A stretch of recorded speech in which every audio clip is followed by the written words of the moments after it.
Lana sat on the wet asphalt with bleeding knees and a cracked phone discarded by her in-laws like expired milk.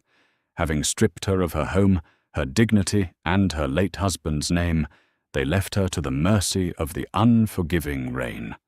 With only one option remaining, she typed 4 words into a burner number she had sworn never to use. 10 minutes later, the most dangerous man in the city pulled up to the gates. The marble floor of the Sullivan foyer was notoriously cold. Lana knew this because she was currently pressed against it, the side of her face resting on the pristine veins of grey stone. Her jaw throbbed where one of the private security contractors had backhanded her. "Get her up," Arthur Sullivan said. His voice didn't rise above a conversational hum. He adjusted the cuffs of his bespoke suit, looking at Lana with the mild annoyance of a man who had just discovered a rat in his wine cellar. 2 pairs of hands hauled Lana to her feet. Her knees wobbled. She was still wearing the black dress from Leo's funeral. The fabric was stiff, unyielding, smelling faintly of the lilies they had piled onto his closed casket just 48 hours ago. Leo was dead. A convenient car accident on a winding cliffside road. No witnesses. No surviving spouse benefits either if his parents had their way. "You're making this exceedingly difficult, Lana," Beatrice Sullivan said. She stood near the grand staircase, sipping scotch from a crystal tumbler. Beatrice was a woman carved from ice and old money. "Sign the renunciation. You walk away with nothing, which is precisely what you brought into this family." "It's poetic, really." Lana spat a small wad of blood onto the marble. It was a petty victory, watching Beatrice flinch at the stain, but it felt good. "Leo left me the house. He left me his shares. You think a judge won't ask questions when the grieving widow is entirely written out, 2 days after his funeral?" Arthur chuckled. It was a dry, scraping sound. "A judge will see a forged will drafted by a hysterical gold-digging nurse who manipulated our son in his final months. Mr. Finch has already filed the genuine paperwork, the one where Leo realized his mistake and left his estate to the Sullivan Trust." Mr. Finch, the family lawyer, stood in the shadows near the door, clutching a leather briefcase.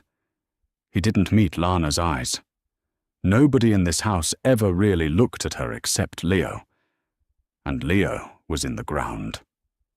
"I won't sign," Lana said, her voice raspy. Arthur sighed, a father disappointed by a slow child. "I was hoping to avoid a scene, but you've always been thoroughly middle class in your theatrics." He nodded to the guards. "Take her rings, then throw her out." Panic sharp and metallic finally spiked in Lana's chest. "No, don't touch me!" The guards didn't hesitate. One pinned her arms behind her back, twisting her shoulder until white-hot pain shot down her spine. The other grabbed her left hand. He didn't bother being gentle. He yanked at her engagement ring, a massive, gaudy diamond the Sullivans had insisted Leo buy for appearances, and then went for the simple gold wedding band she had picked out herself. "Leave the band," Lana gasped, thrashing against the grip. "Please, keep the diamond. Leave the band." "Sullivan heirlooms belong to Sullivans," Beatrice stated. The guard tore the gold band over her knuckle, scraping the skin raw. Lana squeezed her eyes shut. She didn't cry. Crying was a currency the Sullivans thrived on, and her accounts were empty. "Her bags are on the porch," Arthur said, turning away. He was already bored. "If she steps foot on the property again, call the police. Tell them a trespasser is harassing us. If she speaks to the press, ruin her. If she finds a lawyer stupid enough to take her case." He paused, glancing back over his shoulder. "Well, accidents happen on those cliff roads every day." The threat hung in the air, heavy and absolute. They marched her to the heavy oak front doors. Outside, a torrential downpour lashed against the estate. The wind howled, rattling the glass panes. "Have a good night, Mrs. Sullivan." One guard sneered, opening the door. They shoved her, hard. Lana stumbled out onto the covered portico, her heels slipping on the wet slate. She crashed down the front steps, tearing the knees of her stockings and scraping her skin against the gravel driveway. The heavy oak doors slammed shut behind her, the deadbolts sliding into place with a definitive hollow echo. She was outside. The rain instantly plastered her black dress to her skin, freezing her to the bone. Lana pushed herself up on her hands. Beside her in the gravel lay a single black trash bag. They hadn't even packed her suitcases. They had just swept her meager belongings, some clothes, a pair of sneakers, a framed photo of her and Leo, into a garbage bag. She knelt in the mud and the driving rain pulling the bag toward her. She felt numb. It wasn't the cold. It was the absolute crushing reality of power. The Sullivans had the police, the judges, the banks. She had $30 in her checking account and a bleeding knuckle where her husband's ring used to be. She dragged the bag down the long, winding driveway. The iron gates of the Sullivan estate loomed ahead, securely locked. She had to slip through the pedestrian side gate, which clicked shut behind her, locking her out permanently. Lana collapsed onto the wet curb of the affluent, empty street. Streetlights buzzed overhead, casting a sickly yellow glow through the sheets of rain. No cars passed. It was a gated community. The wealthy didn't go out in weather like this. She pulled her knees to her chest, shivering violently. Her jaw ached. Her shoulder burned. She was utterly alone, entirely erased. Lana sat on the curb for a long time. She watched the water rush down the gutter, carrying dead leaves and debris toward the storm drain.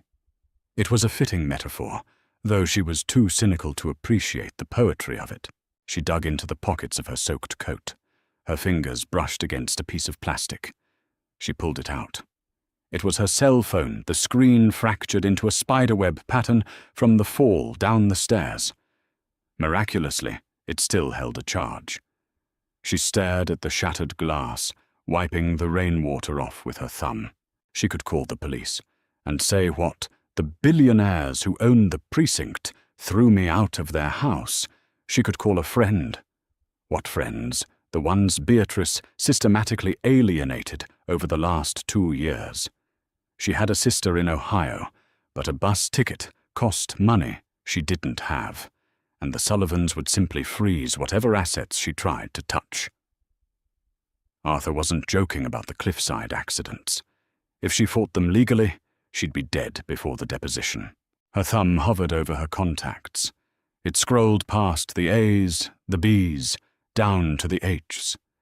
It stopped on a contact saved simply as DH. Lana closed her eyes. The memory surfaced, sharp and antiseptic.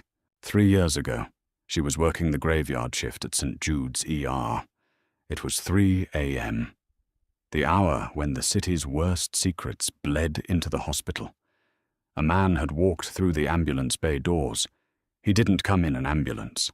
He walked in, flanked by 2 men in dark suits who looked ready to execute the triage nurse.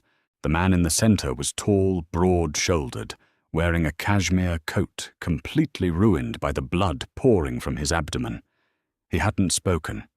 He had just looked at Lana, who was standing behind the desk.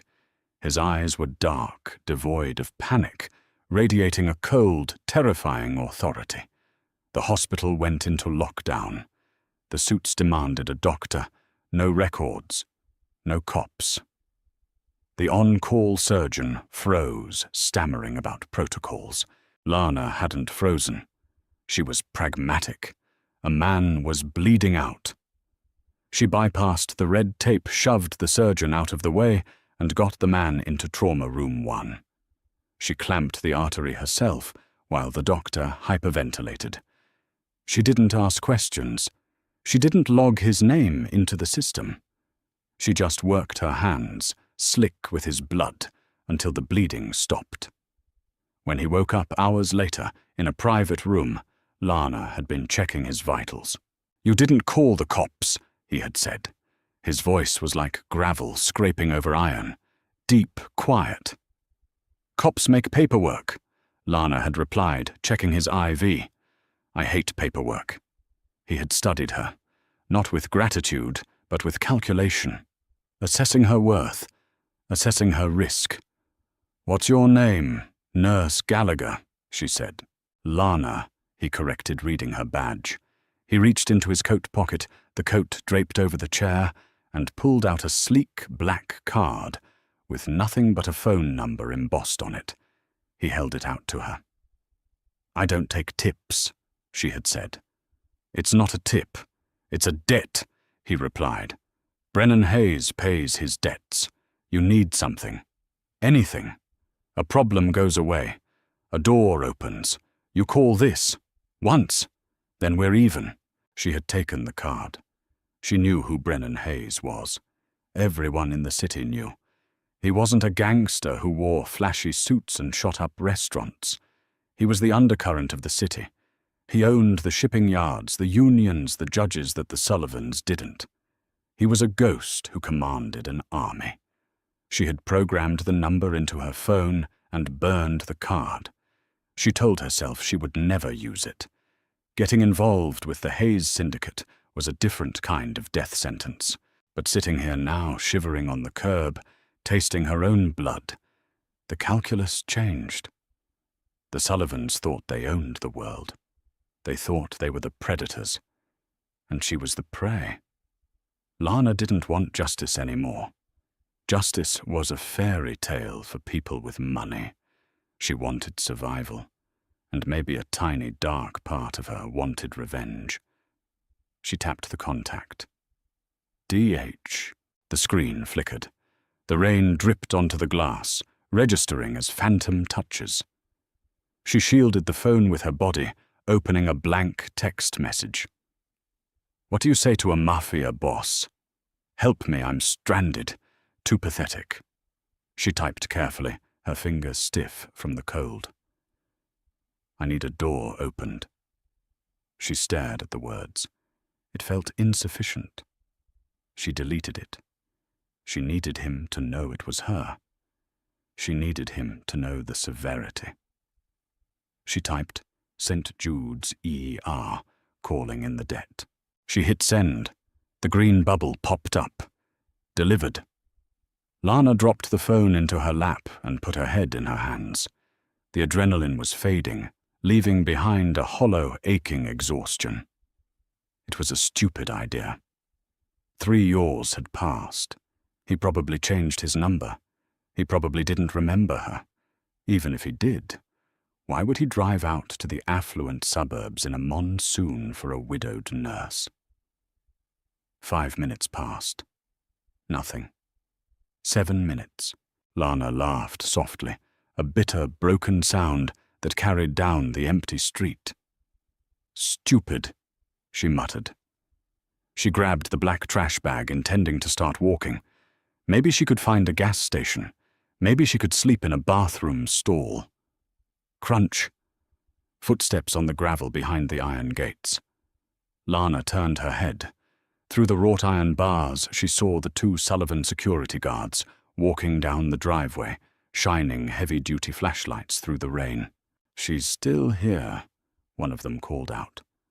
"Mr. Sullivan said if she was still on the street, we should encourage her to leave the neighborhood entirely," the other said.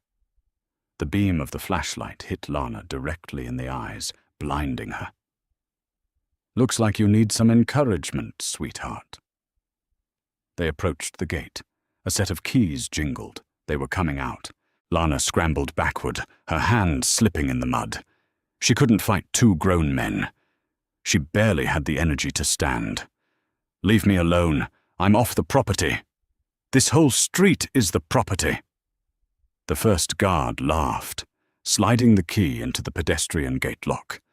The metal groaned as it swung open. Lana braced herself, curling her body defensively. Suddenly, a low mechanical growl cut through the sound of the rain. It wasn't a sports car. It was the heavy, deep rumble of a massive engine. The guards paused, looking down the street. High-beam headlights pierced the darkness, blindingly bright. They weren't yellow streetlights. They were harsh, pure white LEDs. A sleek black SUV, rounded the corner. It didn't slow down over the speed bumps. It surged forward like a shark cutting through water. And it wasn't alone. A second black SUV followed. Then a third. The convoy of identical vehicles slid to a halt right in front of Lana, boxing her in against the curb and shielding her from the guards. The tires hissed against the wet asphalt. The engines idled, a synchronized, menacing purr. The guards took a step back, their flashlights dropping. The arrogance drained from their posture instantly. They were private security. They knew exactly what heavily tinted armored SUVs rolling in a pack meant. The back door of the middle vehicle opened. The first thing that emerged into the rain was a black umbrella, snapping open with a sharp, violent thud. The man holding it stepped out of the vehicle. He didn't rush. He didn't flinch at the torrential downpour. He moved with the slow, deliberate grace of an apex predator. Brennan Hayes hadn't changed in 3 years. He was still tall, broad, and built like a brick wall, wearing bespoke tailoring. He wore a dark charcoal suit, the jacket unbuttoned, revealing a subtle grey waistcoat. His dark hair was neatly styled, his jaw sharp and dusted with the shadow of a beard. But it was his eyes that Lana remembered perfectly. Cold, dark, and utterly dead to the world around him. He stood by the open door of the SUV, the umbrella shielding him. He didn't look at the guards. He looked down at the curb. He looked at Lana. She was a wretched sight, soaking wet, bleeding, sitting in the mud next to a trash bag. She stared up at him, her chest heaving, the rain mingling with the blood on her face. For a long second, neither of them spoke. The silence between them was heavier than the storm. Then Brennan shifted his gaze. He looked past Lana toward the 2 guards, standing frozen by the open iron gate. "Are those yours?" Brennan asked. His voice was exactly as she remembered. Quiet. Gravel over iron. He didn't yell to be heard over the rain. He just spoke, and the world seemed to quiet down to listen. Lana swallowed hard. No. Brennan gave a faint, almost imperceptible nod. The front doors of the SUVs opened simultaneously. 4 men stepped out. They didn't carry umbrellas. They were large, quiet, and moved with military precision. They didn't draw weapons, but the way they walked toward the gate made it abundantly clear that weapons were unnecessary. "Hey, wait," the first guard stammered, holding up his hands. "We're just doing our jobs. Private property." The 4 men didn't reply. They just kept walking. The guards realized their mistake too late. They turned to run back toward the estate, but Brennan's men were faster. There was no shouting. There was just the sickening sound of a fist connecting with bone, a wet thud as a body hit the gravel, and a muffled groan. Lana flinched, squeezing her eyes shut. When she opened them a second later, both guards were on the ground inside the gate. Brennan's men simply stood over them, impassive, waiting for further instructions. Brennan hadn't even watched the violence. His eyes had remained entirely on Lana. He stepped forward, crossing the distance between the SUV and the curb. He stopped right in front of her. His expensive leather shoes were practically touching her ruined stockings. He crouched down, bringing the umbrella over her head, cutting off the relentless beating of the rain. The sudden absence of the freezing downpour felt like a shock to her system. Lana looked at him. Up close, she could see a faint white scar on his neck, disappearing under his collar. "You look like hell, Nurse Gallagher," he said softly. "It's Lana," she whispered, her teeth chattering. "And it's Mrs. Sullivan now, or it was." Brennan's gaze dropped to her left hand. He saw the torn skin, the bruised knuckle, the missing rings. A muscle in his jaw feathered. It was the only micro-expression he allowed himself, but it spoke volumes. "Who did that?" he asked. "My father-in-law, Arthur Sullivan."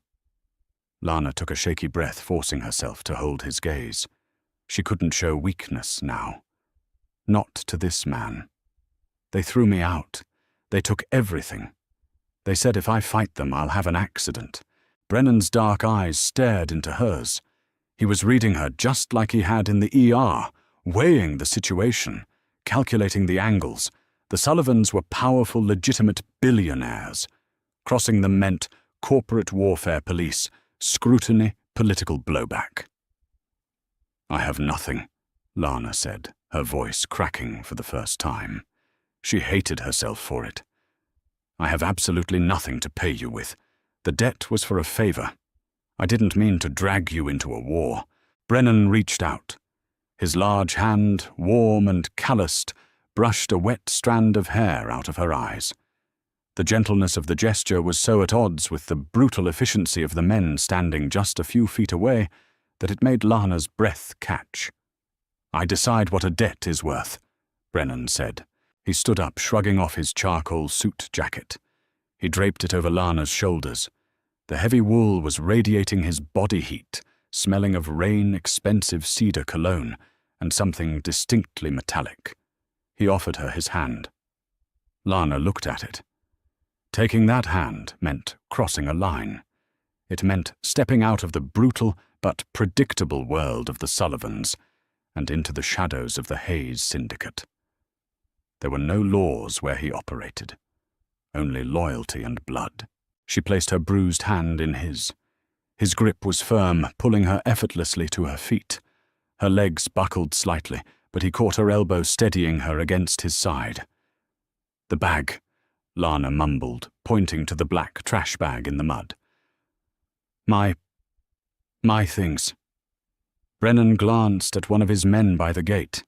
The man immediately jogged over, picked up the wet trash bag as if it contained crown jewels, and placed it gently into the trunk of the lead SUV.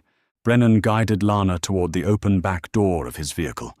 The leather interior was warm, dimly lit, and smelled of rich upholstery. "Where are we going?" Lana asked, hesitating, just before stepping inside. Brennan looked back at the sprawling, lit-up mansion of the Sullivan estate sitting at the top of the hill. His eyes narrowed slightly, a cold promise settling in his stare. "To get you a drink," Brennan said, his voice smooth and deadly. "And then we are going to take back everything that belongs to you." He ushered her into the SUV and closed the door, sealing her inside his world. The convoy engines revved in unison, turning away from the estate, disappearing into the storm. The drive was a blur of neon streaking across rain-slicked glass. Lana kept her eyes focused on the partition, separating the back seat from the driver. Brennan sat beside her, silent, a solid mass of heat in the chilled air conditioning of the SUV. He didn't offer platitudes. He didn't ask if she was okay. He treated her silence not as a fragility that needed coddling, but as a boundary he respected. The convoy descended into the subterranean parking garage of a brutalist high-rise in the financial district. The concrete pillars were thick, the lighting industrial and harsh. A private elevator waited at the end of a cordoned-off row. "Come on," Brennan said, stepping out. Lana clutched his oversized jacket closer to her chest and followed. The elevator ride was fast, the numbers ticking up to the 62nd floor, making her ears pop. When the doors slid open, there was no foyer, no greeting staff. They stepped directly into a sprawling, open-concept penthouse. It wasn't ostentatious like the Sullivan estate. The Sullivans decorated with 17th-century portraits and imported marble to prove their pedigree. Brennan's space was sharp edges, dark wood, and floor-to-ceiling windows overlooking the glittering grid of the city. It looked less like a home and more like a command center for a ghost. "Wyatt," Brennan called out. A man appeared from a side hallway. He wore a rumpled dress shirt with the sleeves rolled up, revealing a map of faded tattoos. He took one look at Lana, muddy, bleeding, shivering beneath Brennan's jacket, and his face remained entirely neutral. "Get a med kit and find some dry clothes, something small," Brennan ordered. "Right away," Wyatt said, disappearing as quickly as he arrived. Brennan guided Lana to a low, charcoal-colored sofa. "Sit," she sat. The leather was soft, sinking slightly beneath her weight. She felt absurdly out of place, leaving damp, muddy smears on the expensive furniture. Brennan walked to a wet bar built into the wall. He poured 2 fingers of amber liquid into a heavy glass and brought it to her. "Drink," he instructed. Lana took the glass. Her hand was shaking so badly, the ice clinked violently against the crystal. She brought it to her lips and swallowed. The whiskey burned like a localized house fire all the way down her throat, but it jump-started her heart.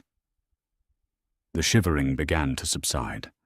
Wyatt returned, setting a metal first aid case on the glass coffee table alongside a neatly folded pile of black sweatpants and a grey t-shirt. "Shower is down the hall, second door on the left." "I can do the hand," Lana rasped, setting the empty glass down. She reached for the antiseptic wipes in the kit. "I'm a nurse. I know how to clean a scrape." Brennan caught her wrist. His grip was light but entirely immovable.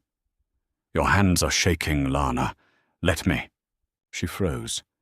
He knelt in front of her, the knee of his expensive trousers pressing into the floor. He didn't ask again. He took an antiseptic wipe, gently isolating her left hand. His thumb traced the raw, bloody skin where the wedding band had been forcibly dragged over her knuckle. "Arthur's men?" he asked, his voice low. "His security," she corrected, wincing as the alcohol stung the wound. "He wanted the Sullivan heirlooms. The engagement ring was his mother's. The wedding band. Leo and I bought that together at a pawn shop when we eloped. Arthur had them take both." Brennan's jaw tightened. He carefully wrapped a pristine white bandage around the knuckle, securing it with tape. His hands were large, prone to violence, yet the application was methodical and surprisingly gentle. 3 years, Lana." Brennan said, his dark eyes rising to meet hers. "You saved my life. I gave you a blank check. I watched you walk out of that hospital every night and get onto a public bus in a dangerous neighborhood. I watched you marry into a family of vipers. Why didn't you ever call—" Lana swallowed hard. The realization that he had kept tabs on her sent a strange shiver down her spine, part fear, part comfort. "Because I thought I could handle it. Leo was good. He was sick, but he was good. I didn't want to bring your world into his. And now Leo is dead." Lana looked down at the stark white bandage on her hand. The cynical exhaustion she had been carrying for 2 days finally crystallized into something hard and sharp. "And I don't want to handle it anymore. I want them to bleed." Brennan studied her face for a long, heavy moment. Slowly the corner of his mouth twitched upward into a phantom smile. It was a terrifying expression. "Go take a hot shower, Lana. Tomorrow we go hunting." The scent of black coffee and burnt toast dragged Lana from a dreamless, exhausted sleep. She was in a guest room dominated by a massive, low-profile bed and minimalist art. She was wearing the borrowed clothes, the sweatpants pooling around her ankles, the t-shirt swallowing her frame. She padded barefoot out into the main living area. The storm had broken, leaving the morning sky a bruised, washed-out grey. Brennan sat at a massive live-edge dining table. He was wearing a fresh black shirt, sleeves rolled up, nursing a mug of coffee. Beside him sat Wyatt, tapping rapidly on a sleek laptop, and a woman Lana hadn't met yet. She was sharp-featured, wearing a tailored blazer over a graphic tee, her blonde hair pulled back in a ruthless bun. "Morning," Brennan said, not looking up from the spread of papers on the table. "This is Chloe. She handles my asset reallocation. I steal things via the internet," Chloe clarified, offering a brief, razor-sharp smile. "Nice to meet you, Mrs. Sullivan." "Just Lana, please," she said, pulling out a chair opposite Brennan. Wyatt slid a mug of coffee toward her. "Drink up. We're reviewing the board." Brennan tapped a thick manila folder resting in the center of the table. "The Sullivans are old money. Old money means deep roots, but it also means rot. They rely on reputation. Arthur Sullivan's primary venture right now is the acquisition of a tech firm out of Silicon Valley. It goes public in 3 days. If he secures it, his net worth doubles." Chloe spun her laptop around so Lana could see the screen. It displayed a complex organizational chart. Dossier: Sullivan Trust Vulnerabilities. The Crown Jewel Project. Apex Silicon Valley Acquisition. Requires $400 million in liquid capital by Friday. The weak link, Mr. Gregory Finch, family attorney. Handles all the illicit paperwork. Gambles heavily at an underground club on Tuesdays. The leverage offshore accounts in the Caymans allegedly containing untaxed dividends used to bribe local zoning boards. They threw you out to protect the estate, Brennan explained, leaning back in his chair. They forged a will to ensure Leo's shares reverted to the trust. If you contest it, they drag it through courts for a decade until you go bankrupt. Standard corporate suffocation. Lana stared at the bullet points.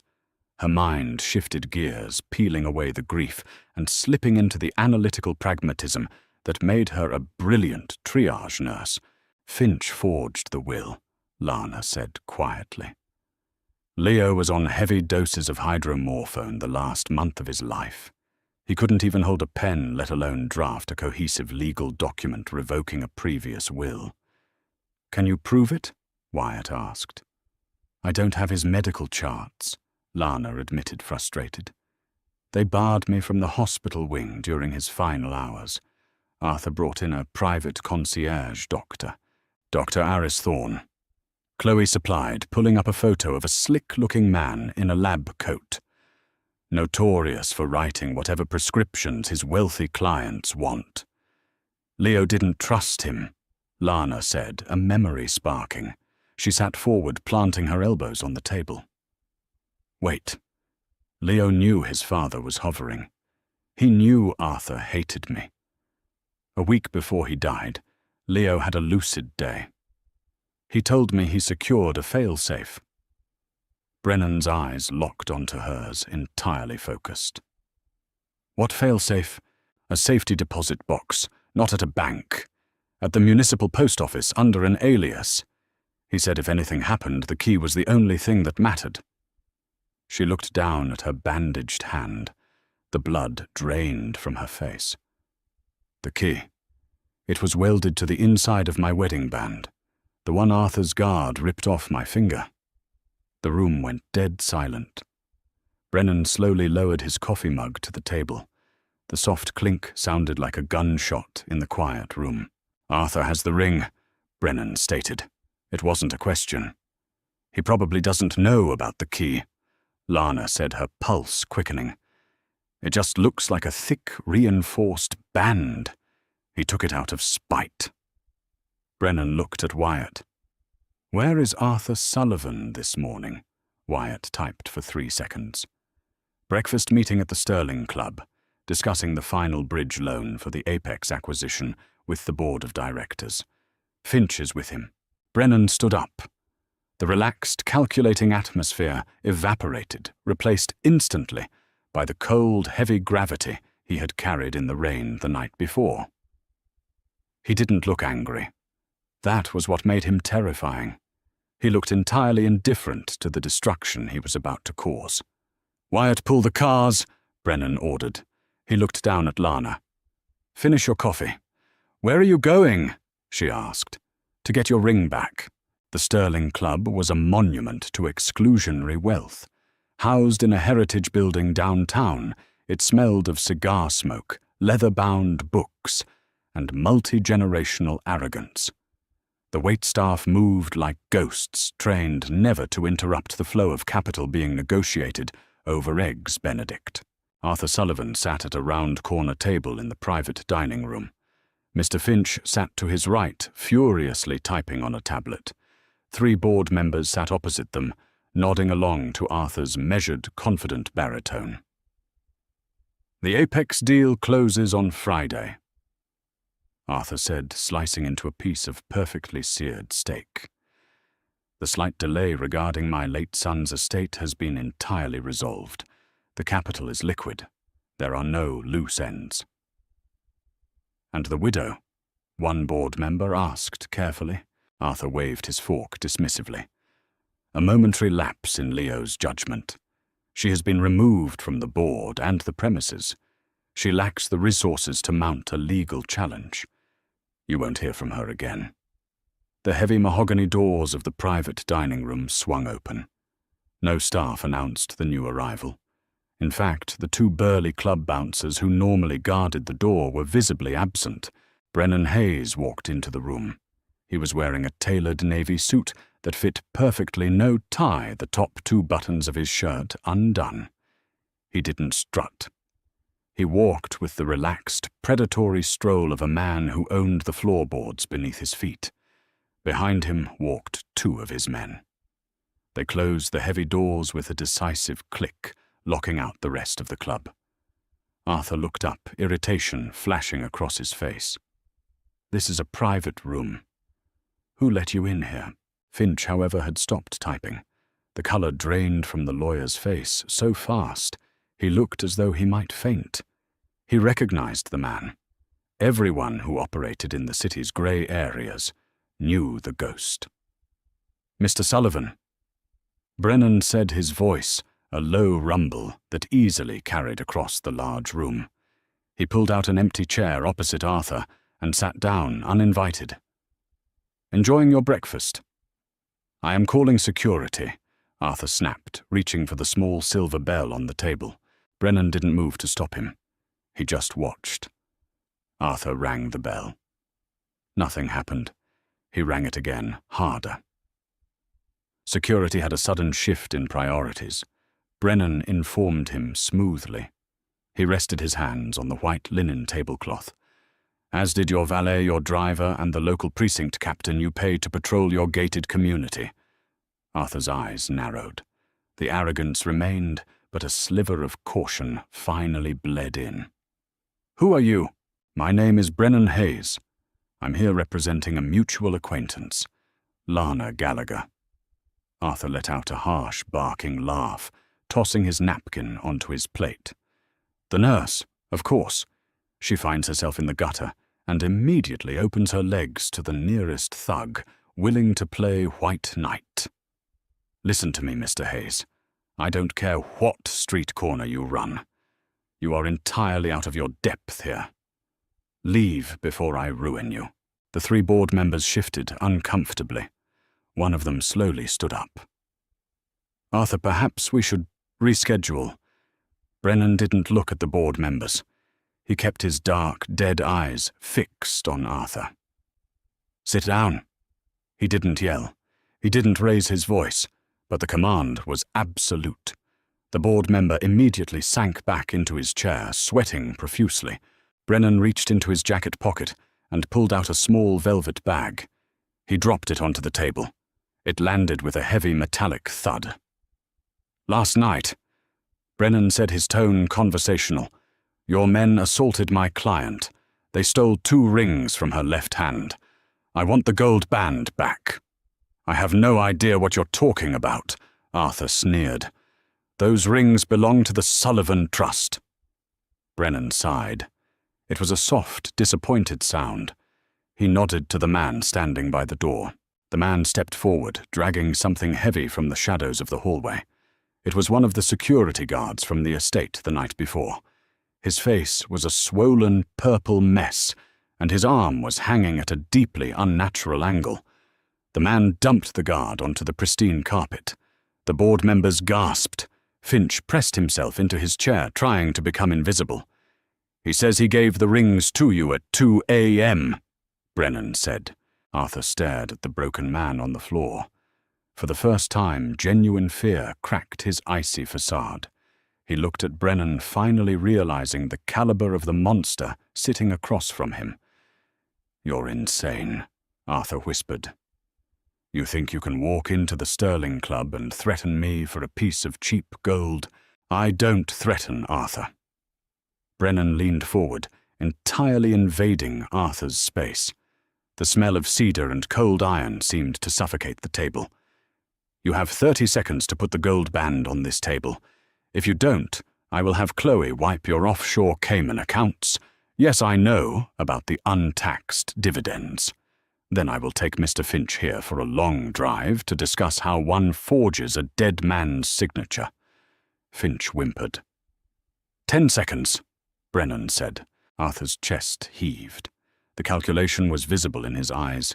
Pride versus survival. He reached into his breast pocket and produced the simple, scratched gold band. He threw it onto the table. It rolled, stopping against Brennan's coffee cup. "Take it!"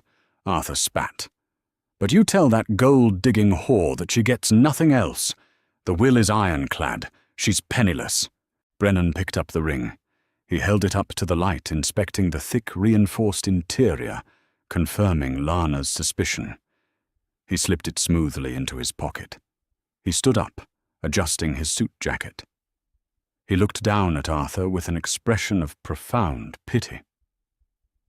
"You misunderstand the situation, Arthur," Brennan said quietly. "I didn't come here to negotiate a settlement. I came here to return a courtesy." Brennan picked up his phone from the table. He hit a single button. "Chloe, burn the Apex bridge loan." Arthur shot up from his chair. "What? No, you can't hack the reserve bank. That's impossible." "I don't need to hack the bank," Brennan replied, turning toward the door. "I just bought the debt, and I'm calling it in, effective immediately. You're short $400 million, Arthur. The Apex deal is dead." Arthur's face turned an ashen, sickly grey. He clutched the edge of the table, his knuckles white. The board members were already frantically pulling out their phones, the panic palpable. Brennan stopped at the door, glancing back over his shoulder. "Pack your bags, Arthur," Brennan said, his voice echoing in the sudden, frantic silence of the room. "You're about to find out exactly what it feels like to be thrown out into the rain." The penthouse was utterly silent when the private elevator chimed. Lana sat on the low charcoal sofa, her knees pulled to her chest, staring at the muted television screen, playing the local morning news. A red banner across the bottom read, "Apex Acquisition. Stalls Sullivan Trust Shares. Plummet." Chloe had done her job. The financial bleeding had begun. The heavy door opened, and Brennan stepped inside. He didn't look triumphant. He looked exactly as he had when he left, calm, cold, and composed. He shrugged off his navy jacket, tossing it over the back of a leather chair, and walked straight toward Lana. He didn't speak. He reached into his trouser pocket, pulled out the scratched gold wedding band, and set it on the glass coffee table between them.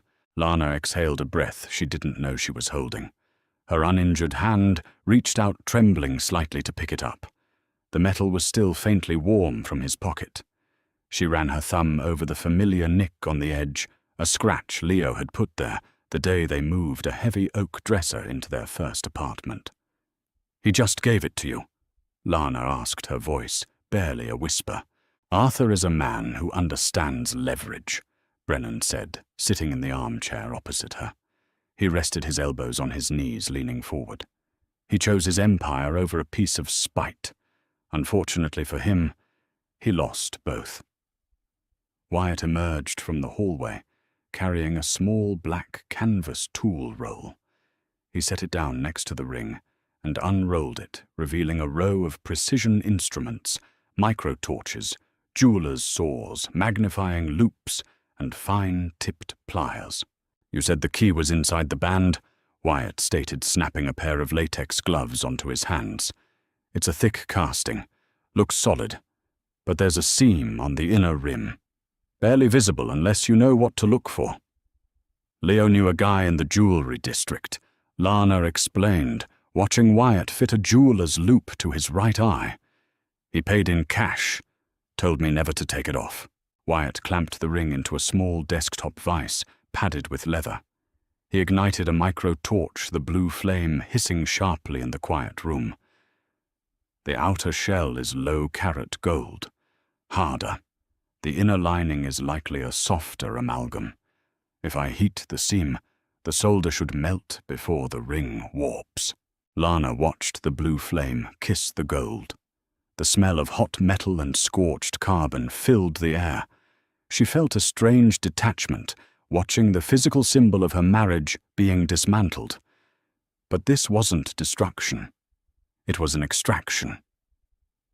After 2 minutes, Wyatt killed the torch.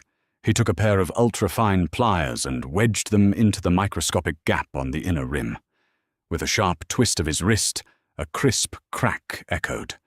The inner lining peeled away like the lid of a tin can. Nestled inside a tiny hollowed-out trench lay a flat brass safety deposit box key. Wyatt plucked it out with tweezers and dropped it into Lana's open palm. The metal was warm. It looked painfully ordinary. "Municipal Post Office," Brennan said, reading the alphanumeric code stamped into the brass. "Branch 44. That's in the industrial district. 2 miles from here." Lana closed her fist around the key. The sharp edges bit into her skin. "We need to go." The drive to Branch 44 was distinctly different from the ride in the storm the night before. The city was awake, gridlocked in morning traffic. Brennan's SUV navigated the mess with brutal efficiency, the driver taking alleys and service roads. The post office was a relic from the 1970s. Brown brick, fogged glass doors, and the permanent smell of wet cardboard and floor wax. The fluorescent lights overhead hummed with a sickly rhythmic buzz. Brennan flanked Lana as they walked to the front counter. A bored clerk in a faded blue uniform barely looked up from his crossword puzzle. "Box 814, Lana said, her voice steady. The clerk glanced at the key in her hand, then at the towering silent man in the bespoke suit standing ominously close behind her. The clerk swallowed, set down his pen, and pointed down a narrow corridor. "Back vault, aisle 4, bottom row." The vault was chilly, the air stale. Aisles of brushed steel boxes lined the walls like a morgue for secrets. Lana found aisle 4. She knelt on the scuffed linoleum, locating 814 just above the baseboard. Her hand shook as she slid the key into the slot. It turned with a heavy, satisfying click. She pulled the metal drawer free. It was heavy. Brennan stood guard at the end of the aisle, giving her space. Lana carried the box to a small wooden viewing desk bolted to the wall. She lifted the lid. Inside sat 3 items. First, a thick manila envelope, sealed with red wax. Second, a black USB flash drive. Third, a handwritten letter on plain, unlined paper folded once. Lana ignored the envelope and the drive. She picked up the letter. The handwriting was unmistakably Leo's. The ink was slightly smudged in places, written during a time when his hands were already failing him. "Lana, if you are reading this, I am dead, and my father has finally stopped pretending he possesses a soul. I am sorry I didn't tell you the truth. I wanted to keep the rot away from you. You spend your life fixing broken people. I didn't want you trying to fix my family. The envelope contains the genuine, irrevocable transfer of my entire estate, notarized by a federal judge outside of my father's payroll. It leaves everything to you. The house, the liquid assets the board seats. But the money isn't why they will try to ruin you. They will try to ruin you because of the drive. 6 months ago, I found a discrepancy in the Apex acquisition funds. Arthur isn't buying a tech company to expand the portfolio. He's buying it to launder $250 million for the Sinaloa syndicate. He's been using the Sullivan Trust as a washing machine for 3 years. Mr. Finch handles the digital transfers. My mother handles the offshore real estate fronts. I told Arthur I was going to the FBI. That night, the brakes on my car failed on the cliff road. I survived, but the doctors said the crash exacerbated my underlying condition. They gave me months to live. I know my father paid Dr. Thorne to over-medicate me, to keep me compliant and quiet until I expired. Burn them to the ground, Lana. Take the drive to the federal prosecutor. Take the estate. Take your life back. I loved you from the moment you yelled at me in that pawn shop. I will love you in the dirt. Leo, a single tear broke free, tracking a hot line down Lana's cheek. She didn't sob. The grief was there, a heavy, suffocating blanket, but beneath it, a dormant volcano of rage finally erupted. Her husband hadn't just died of a convenient illness after a tragic accident. He was slowly, methodically murdered by his own blood to protect a balance sheet. She folded the letter and slid it into the pocket of Brennan's borrowed sweatpants. She picked up the envelope and the flash drive. She turned around. Brennan was watching her. He saw the shift in her posture. The slump of the battered widow was gone, replaced by a rigid, terrifying stillness. "Did you find what you needed?" Brennan asked. "Yes," Lana said. Her voice was flat, devoid of warmth. "Arthur Sullivan launders money for the cartel. He killed his own son to keep it quiet." Brennan's expression didn't change, but the air around him seemed to drop 10 degrees. The code of the Underworld was brutal, but even monsters had rules. Killing blood for money was a line that commanded a specific kind of violent retribution. "What do you want to do with this?" Brennan asked, nodding to the items in her hand. Lana walked down the aisle, stopping inches from him. She looked up into his dark, calculating eyes. "You said you'd help me take back what belongs to me," Lana said. "I did." "I don't just want the money," she said, her voice dropping to a gravelly whisper. "I want the house. I want their reputation. I want them to feel the pavement scraping against their knees in the rain. I want them erased." Brennan looked at her for a long moment. Then slowly he nodded. "Wyatt," Brennan said into a small microphone on his lapel. "Call the federal prosecutor's office. Tell them we have a delivery. And tell Chloe to initiate the eviction." Arthur Sullivan was screaming at a junior bank executive through his phone when the front gates of the Sullivan estate were breached. He stood in the grand study, clutching a crystal glass of scotch. "I don't care about a freeze. You override the system, or I will personally ensure you never work in finance again." "Do you know who I am?" Outside the window, a line of black tactical vans tore up the pristine gravel of the half-mile driveway. They weren't Brennan's SUVs. They were armored vehicles belonging to the FBI and the IRS Criminal Investigation Division. Arthur dropped the phone. The glass of scotch slipped from his fingers, shattering against the antique Persian rug. Downstairs, the heavy oak front doors didn't swing open to a polite knock. They were violently breached with a steel battering ram. The sound echoed through the marble halls like a bomb detonating. "Federal agents, keep your hands where we can see them." Boots pounded against the marble. Beatrice Sullivan emerged from the formal dining room, wearing a silk dressing gown, her face pale with aristocratic outrage. "What is the meaning of this? I demand to speak to your superior. We are the Sullivans." An agent in a tactical vest didn't blink. He grabbed her arm, spinning her around and slamming her against the flocked wallpaper. "Beatrice Sullivan, you are under arrest for conspiracy to commit money laundering wire fraud and accessory to murder." Arthur bolted from the study, running for the back staircase. He didn't make it 3 steps. 2 agents tackled him to the floor, driving a knee hard into his spine. The air rushed from his lungs in a pathetic wheeze. Cold steel handcuffs bit into his wrists. "Get off me!" Arthur gasped, his cheek pressed against the cold marble, the exact spot where Lana had lain bleeding less than 24 hours ago. "Call my lawyer. Call Gregory Finch. Mr. Finch is currently in a holding cell downtown, singing like a canary. A calm, familiar voice echoed from the top of the grand staircase. Arthur wrenched his neck upward. Lana walked slowly down the carpeted stairs. She was no longer wearing the borrowed oversized clothes. She wore a sharp, tailored black trench coat over a high-necked slate blouse. Her hair was pulled back tightly. Her left hand, wrapped in fresh white bandages, rested on the banister. Beside her walked Brennan Hayes.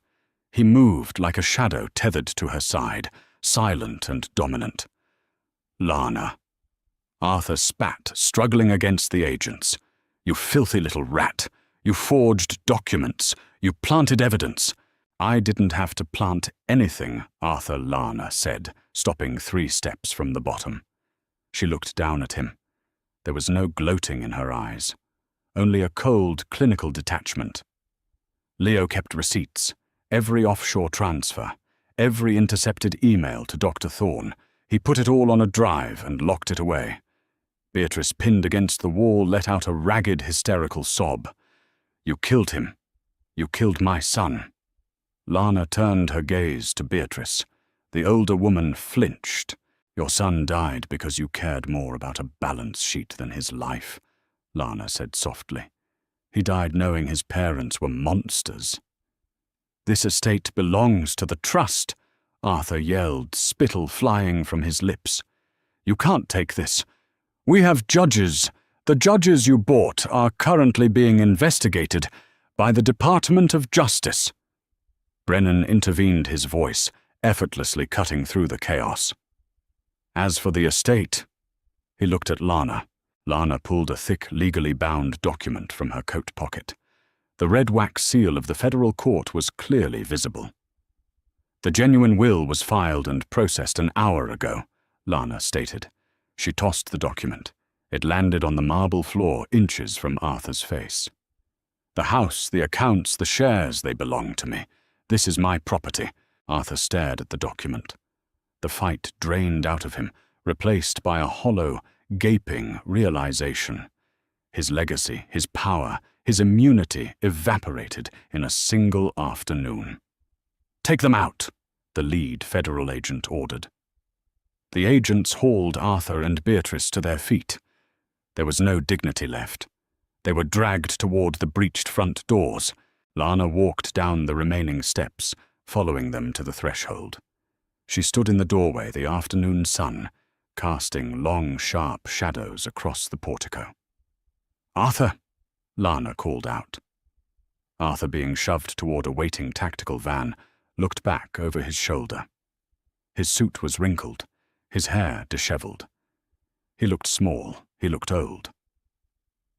When you get to lockup, Lana said, her voice carrying clearly across the driveway, tell them the middle-class nurse sent you. The agent shoved Arthur into the back of the van and slammed the heavy metal doors shut. Lana stood on the porch for a long time, watching the convoy of federal vehicles kick up dust as they exited the iron gates.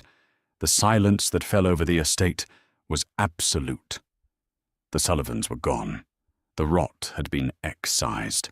She felt a presence step up beside her. Brennan stood with his hands in his pockets, looking out over the sprawling, manicured lawns. It's a big house, Brennan noted. It's a mausoleum, Lana corrected.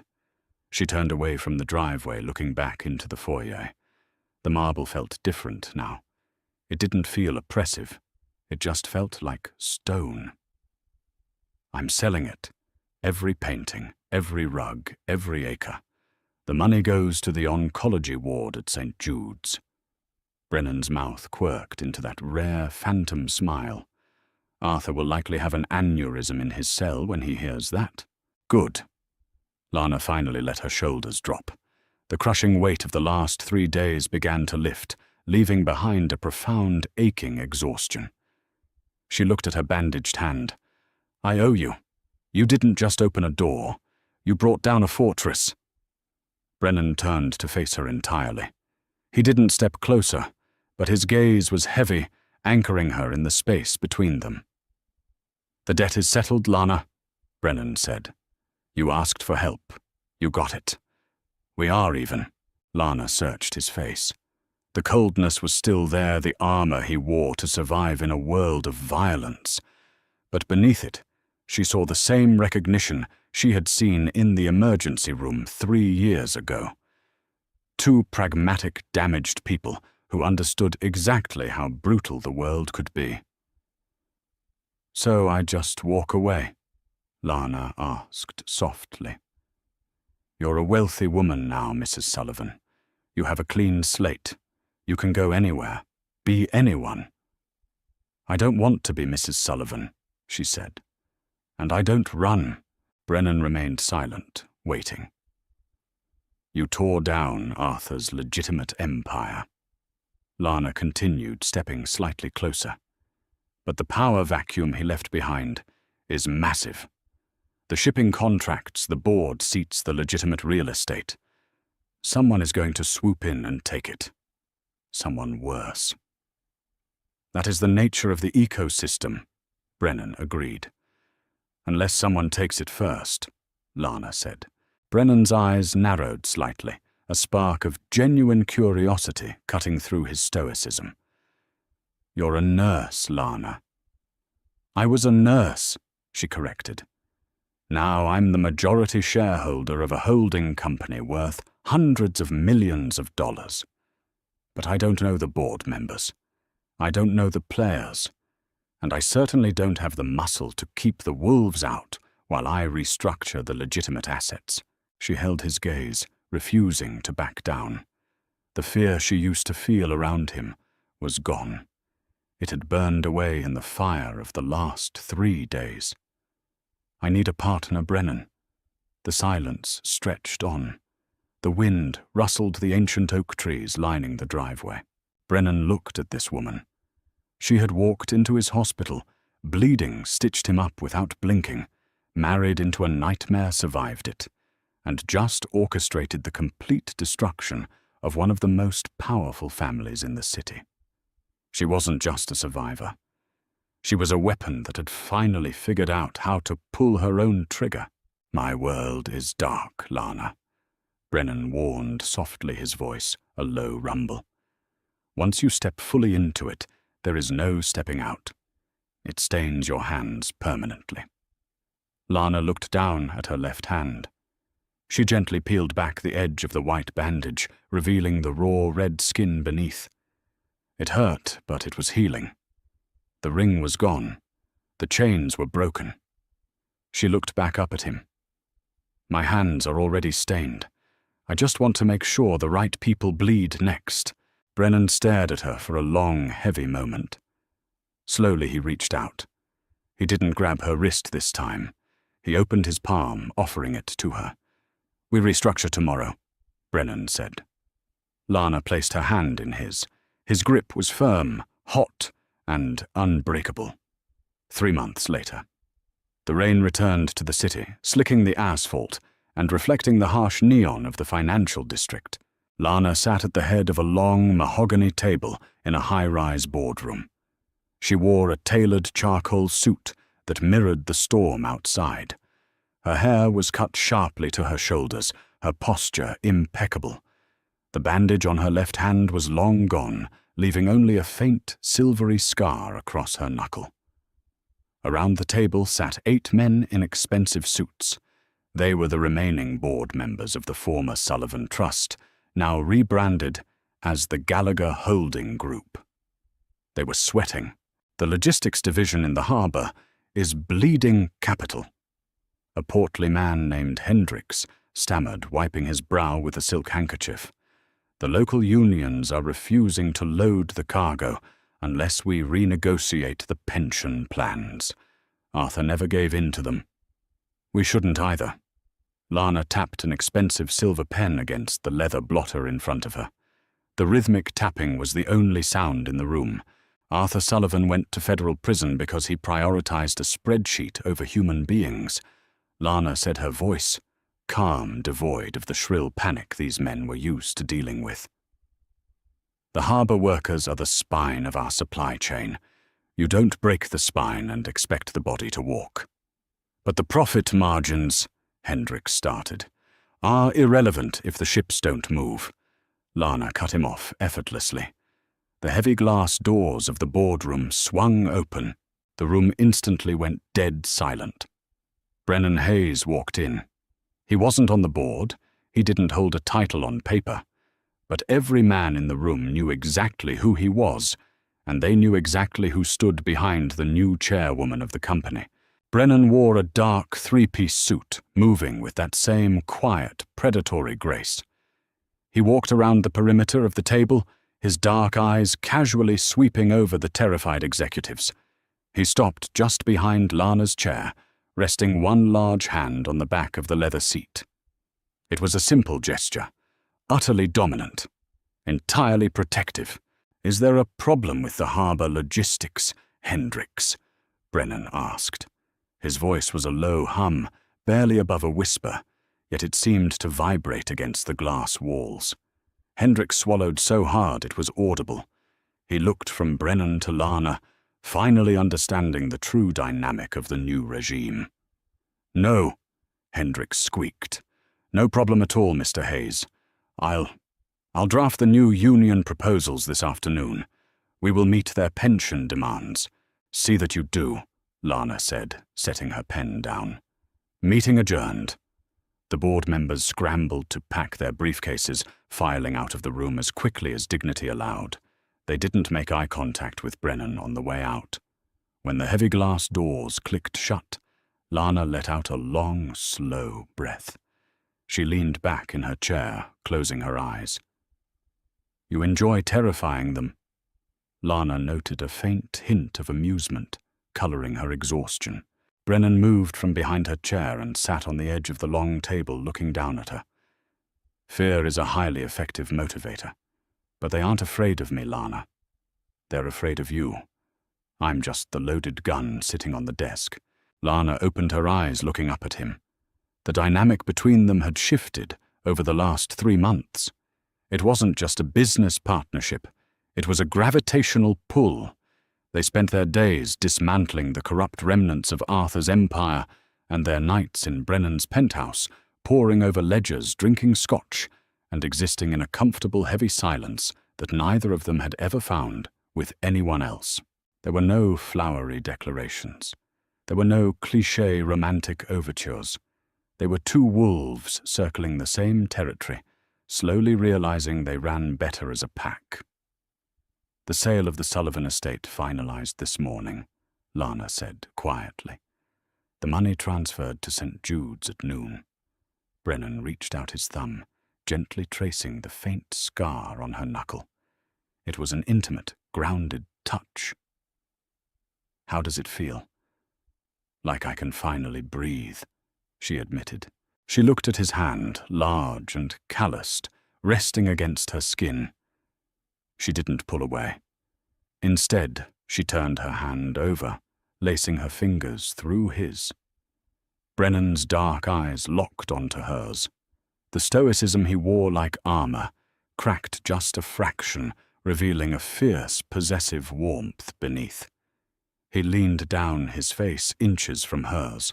The scent of cedar and rain washed over her. "You burned the past to the ground, Lana," Brennan murmured, his voice rough. "What are you going to build next?" Lana didn't hesitate. She looked at the man who had pulled her out of the mud and given her the matches. "An empire," she said softly. "Together." Brennan's phantom smile finally broke into something real. It was dangerous, beautiful, and entirely hers. He pulled her up from the chair, closing the distance between them. The rain continued to batter the glass of the high-rise, washing the city clean. The widow was dead.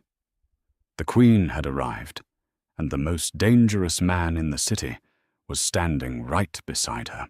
Lana's journey from a bleeding, discarded widow in the freezing rain to the ruthless head of an empire proves one brutal truth: karma doesn't just happen.